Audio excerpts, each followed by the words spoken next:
Joining us now to look back on a disappointing few days for England, two-time Ashes winner Steve Harmison. Morning, Harmy. Oh, mate. Morning, Kaz. Morning, Kaz. Look, we heard Ben Stokes there defending Bazball. I tell you what, I just want to read a headline out from the Daily Telegraph today, which says, England's spirit looks broken. Is that an exaggeration? Is that how you see it?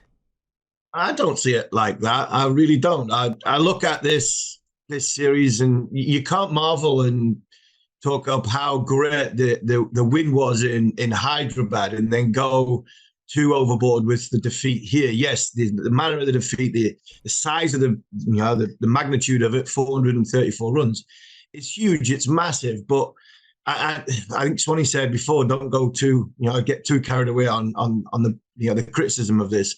Yeah, the only thing I would say about the way the last 2 days went, because England were well in the game for 2 days, was just, I think, read the room that be a bit smarter.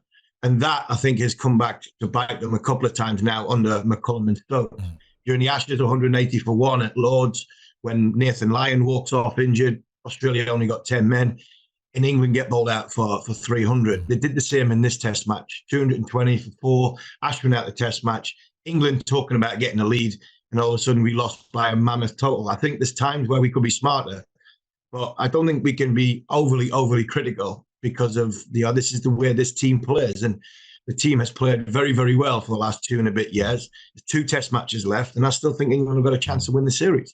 Harmy, how do you attempt to chase a 550 odd total going into? Because everyone knew it would have had to have been a world record, and it was an attempt that.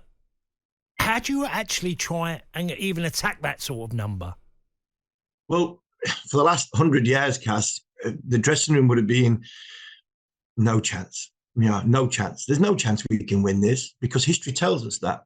Where McCullum and Stokes have come in and have taken the scoreboard out of the game, if you want, for wanting a better way of looking at it. In Hyderabad, in Test match 1, their third innings of the game, they're 170 runs behind. Ben Stokes says to his team, it's the third innings of the game. Let's get as many as we can, and we'll see where we get to at the end of it. And that's what the message would have been driven at the start of that 4th innings. It's not 556. It's we've got 5 sessions to bat. If we bat 5 sessions, lads, we'll win the game. And I think that's the way this outlook of this team is, the positivity about we can win from anywhere. It's not about what the end sort of target is.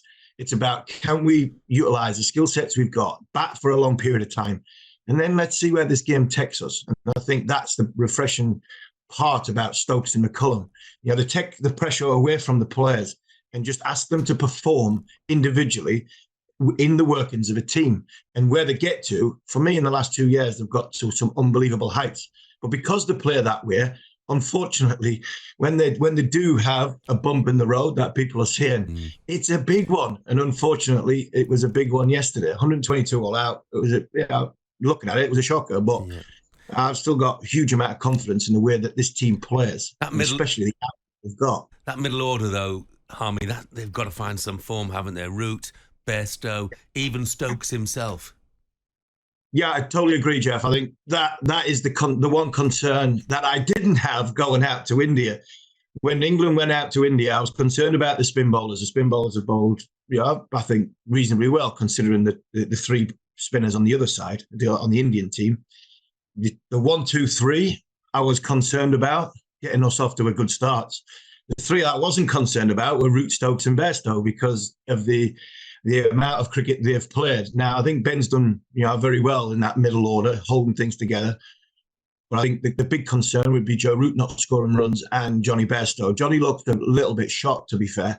He looks as though his movements aren't with his feet and his hands aren't moving together, and he looks as though he's under a little bit of pressure. So there might be a change there.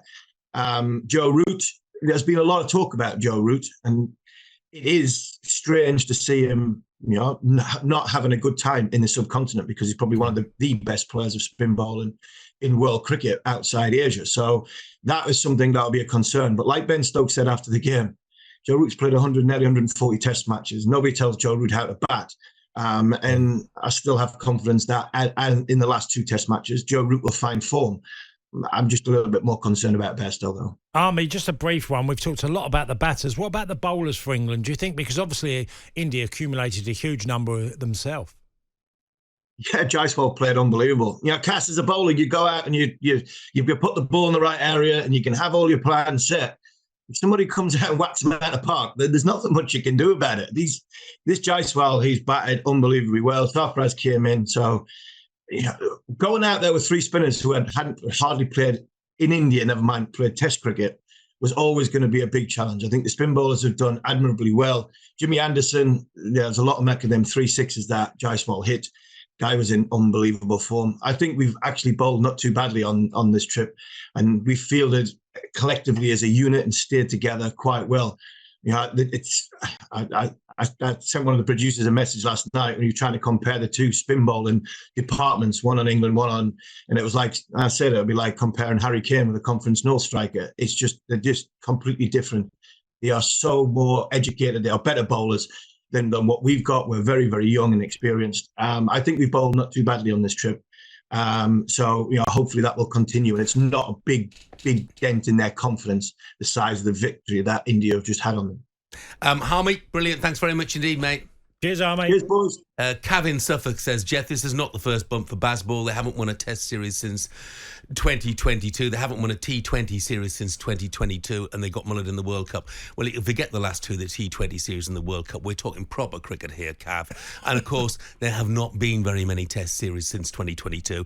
And we did draw the Test series against the Australians, you may remember, last year. Just a thought, give them a chance. There's one setback in what's been a fantastic series. And of course, you can follow that series. Fourth test gets underway, and it is live and exclusive on talkSPORT.